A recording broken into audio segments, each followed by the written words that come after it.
Hi hello ಎಲ್ಲರಿಗೂ ನಮಸ್ಕಾರ. ಎಲ್ಲರಿಗೂ ಬೆಳಗಿನ ಶುಭೋದಯನ ತಿಳಿಸ್ತಾ ನಾನು ನಿಮ್ಮ ಪ್ರೀತಿಯ ಕಾವೇರಿ. ಬನ್ನಿ ಈ ಬ್ಲಾಗ್ನ ಸ್ಟಾರ್ಟ್ ಮಾಡೋಣ. ಇವಾಗ ನಾನು ಮೊಸರು ಚಟ್ನಿ ಮತ್ತು ಅದ್ರ ಜೊತೆಗೆ ಅಕ್ಕಿ ರೊಟ್ಟಿ, ಮಸಾಲ ಅಕ್ಕಿ ರೊಟ್ಟಿನ ಮಾಡ್ಬೇಕು ಅಂದ್ಕೊಂಡಿದ್ದೀನಿ. ಹೇಗೆ ಬರುತ್ತೆ ಈ ಒಂದು ರೆಸಿಪಿ ಅಂತ ನೋಡೋಣ. 2 ಹಣ್ಣು ಟೊಮೊಟೊ, 4 ಹಸಿರು ಮೆಣಸಿನಕಾಯಿ ಖಾರವಾಗಿರೋದನ್ನ ತೊಗೊಂಡು ಅದನ್ನ ಕಟ್ ಮಾಡಿಕೊಂಡು ಒಂದು ಬಿಸಿ ತವಾಗೆ ಹಾಕ್ಕೊಂಡು 1-2 ಟೇಬಲ್ ಸ್ಪೂನ್ ಎಣ್ಣೆನ ಹಾಕಿ ಒಂದು 5 ನಿಮಿಷ ಫ್ರೈ ಮಾಡೋಕ್ಕೆ ಬಿಟ್ಟು ಫ್ರೈ ಆಗುವವರೆಗೂ ಅದನ್ನ ಹಾಗೆ ಬಿಡಬೇಕು. ಆಮೇಲೆ ನಾನು ಈ ಕಡೆ ಅಕ್ಕಿ ರೊಟ್ಟಿನೂ ಕೂಡ ರೆಡಿ ಮಾಡ್ಕೊಳ್ತಾ ಇದ್ದೀನಿ. ಅಕ್ಕಿ ರೊಟ್ಟಿಗೆ ಅಂತಲೇ ನಾನು ಆಲ್ರೆಡಿ ತರಕಾರಿನೆಲ್ಲ ಇಟ್ಕೊಂಡಿದ್ದೀನಿ. 1-2 ಮೀಡಿಯಮ್ ಸೈಜ್ ಈರುಳ್ಳಿನ ಕಟ್ ಮಾಡಿ ಇಟ್ಕೊಂಡಿದ್ದೀನಿ. ಅದ್ರ ಜೊತೆಗೆ 1 ಕ್ಯಾರೆಟು ಮತ್ತು 1 ಬೌಲ್ ಆಗುವಷ್ಟು ಸಬ್ಸಿಗೆ ಪಲ್ಯನೂ ಕೂಡ ನಾನು ಕಟ್ ಮಾಡಿ ಇಟ್ಕೊಂಡಿದ್ದೀನಿ. ಅದ್ರ ಜೊತೆಗೆ ಕೊತ್ತಂಬರಿ ಸಣ್ಣದಾಗಿರೋ ಒಂದು ಈರುಳ್ಳಿನ ತೊಗೊಂಡು ಅದನ್ನು ಕೂಡ ಕಟ್ ಮಾಡಿಕೊಂಡು ಫ್ರೈ ಮಾಡೋಕ್ಕೆ ಟೊಮೊಟೊ ಮತ್ತು ಮೆಣಸಿನ್ಕಾಯಿ ಜೊತೆಗೆ ಹಾಕಿದ್ದೀನಿ.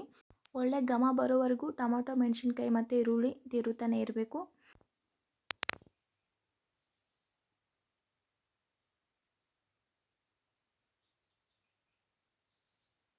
ಇದೇ ಟೈಮಿಗೆ ನಾನು ಒಂದು 4 ಎಸಳು ಬೆಳ್ಳುಳ್ಳಿನೂ ಕೂಡ ಸೇರಿಸ್ಕೊಂಡಿದ್ದೀನಿ ಅದ್ರ ಜೊತೆಗೆ ಚಟ್ನಿಗೆ ಅಂತ. ಅದ್ರ ಮೇಲೆ ಒಂದು 5-10 ನಿಮಿಷ ಆದಮೇಲೆ ಒಂದು ಲಿಡ್ನ ಕ್ಲೋಸ್ ಮಾಡಿಬಿಟ್ಟು ತಣ್ಣಗಾಗೋಕ್ಕೆ ಬಿಡಬೇಕು.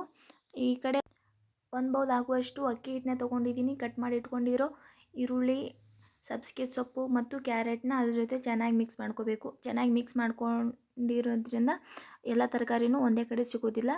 ಮತ್ತು ಇದೇ ಟೈಮಿಗೆ ನಾನು ಅದಕ್ಕೆ ರುಚಿಗೆ ತಕ್ಕಷ್ಟು ಉಪ್ಪನ್ನ ಹಾಕ್ಕೊಂಡು ಅದನ್ನು ಕೂಡ ಎಲ್ಲ ಕಡೆ ಚೆನ್ನಾಗಿ ಮಿಕ್ಸ್ ಮಾಡ್ಕೊಂಡಿದ್ದೀನಿ. ಇದೇ ಟೈಮಿಗೆ ಇವಾಗ ಒಂದು ಅರ್ಧ ಟೇಬಲ್ ಸ್ಪೂನ್ ಆಗುವಷ್ಟು ಜೀರಿಗೆ, 1 ಟೇಬಲ್ ಸ್ಪೂನ್ ಆಗುವಷ್ಟು ಅಜ್ವಾನ ಕಾಳನ್ನು ಕೂಡ ಸೇರಿಸ್ಕೊಳ್ತಾ ಇದ್ದೀನಿ. ಇದನ್ನೆಲ್ಲ ಹಾಕಿದ್ಮೇಲೆ ಇನ್ನೊಂದು ಸಾರಿ ಚಲೋ ಹೊತ್ನಾಗ ಮಿಕ್ಸ್ ಮಾಡಿಕೊಂಡು ಅದಕ್ಕೆ 1 ಗ್ಲಾಸಲ್ಲಿ ನೀರು ತೊಗೊಂಡು ಸ್ವಲ್ಪ ನೀರನ್ನು ಹಾಕ್ಕೊಂಡು ಹಿಟ್ಟನ್ನ ಕಲಿಸ್ಕೊಳ್ತಾ ಇದ್ದೀನಿ. ತುಂಬ ಗಟ್ಟಿನೂ ಬೇಡ, ನಮಗೆ ತುಂಬ ತೆಳುವೂ ಬೇಡ, ನೋಡಿಕೊಂಡು ಹಿಟ್ಟನ್ನ ಕಲಿಸ್ಕೊಂಡ್ರೆ ಸಾಕು. ಇಲ್ಲಿ ನಾನು ಸ್ವಲ್ಪ ಉಗುರು ಬೆಚ್ಚಗಿರೋ ನೀರನ್ನು ತೊಗೊಂಡು ಹಿಟ್ಟನ್ನ ಕಲಿಸ್ತಾ ಇದ್ದೀನಿ. ಇದರಿಂದ ರೊಟ್ಟಿ ಸ್ವಲ್ಪ ಸಾಫ್ಟಾಗಿ ಬರ್ತವೆ ಅಂತ.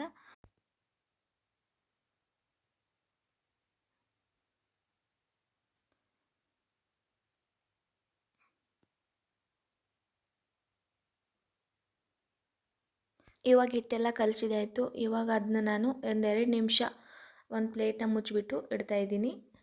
ಅದಾದಮೇಲೆ ಇವಾಗ ಫ್ರೈ ಮಾಡ್ಕೊಂಡಿರೋ ಟೊಮ್ಯಾಟೊ, ಮೆಣಸಿನ್ಕಾಯಿ ಎಲ್ಲನೂ ಒಂದು ಮಿಕ್ಸಿ ಜಾರಿಗೆ ತೊಗೊಳ್ತಾ ಇದ್ದೀನಿ. ತೊಗೊಂಡು ಒಂದು 5 ನಿಮಿಷ ಅದನ್ನ ಆರಕ್ಕೆ ಬಿಟ್ಬಿಟ್ಟು ಇವಾಗ 1-2-3 ಇಂಚಷ್ಟು ಕಾಯಿನ ಸ್ವಲ್ಪ ಸಣ್ಣದಾಗಿ ಹೆಚ್ಚಿಬಿಟ್ಟು ಅದ್ರ ಜೊತೆಗೆ ಮಿಕ್ಸ್ ಮಾಡ್ತೀನಿ. ಯಾಕಂದರೆ ಇದರಿಂದ ಮೆಣಸಿನ್ಕಾಯಿ ಏನಾದ್ರು ತುಂಬ ಜಾಸ್ತಿ ಖಾರ ಇದ್ದರೆ ಒಂದು ಕಂಟ್ರೋಲಿಗೆ ಬರುತ್ತೆ. ಹಾಗಾಗಿ ಇವಾಗ ನಾನು ಒಂದು ಸ್ವಲ್ಪ ಜೀರಿಗೆ ಮತ್ತು ಒಂದು 4 ಎಸಳಷ್ಟು ಬೆಳ್ಳುಳ್ಳಿನೂ ಕೂಡ ಹಾಕ್ಕೊಂಡಿದ್ದೀನಿ. ಇವಾಗ ಕ್ಲೋಸ್ ಮಾಡಿಬಿಟ್ಟು ಇವಾಗ ಸಣ್ಣಗೆ ರುಬ್ಕೊಂಡು ಬರೋಣ ಬನ್ನಿ. So finally ರುಬ್ಬಿದ್ದಾಯಿತು.